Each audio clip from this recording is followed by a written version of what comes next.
Hi and good morning. This is Tyler Thorson with PorpoiseFishing.com's Beach and Surf Report for Thursday, August 14th. Another gorgeous day here on the Gulf Coast. We are just north of Bob Hall Pier off the Whitecap Access Road on North Padre Island. Look at that water. Perfect out there. In fact, my son called me. He's offshore right now in a bay boat. That's how calm it is. Water is clear. No new sargassum washing in. Not much old stuff either. It's just a perfect day out here.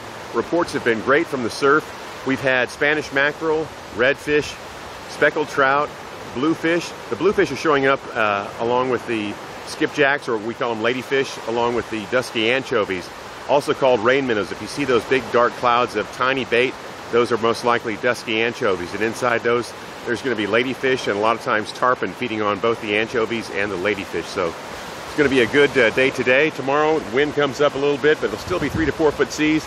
They're working on the beach right now. The driving is kind of dicey with this lack of rain. We didn't get any rain last night in that big thunderstorm that rolled through.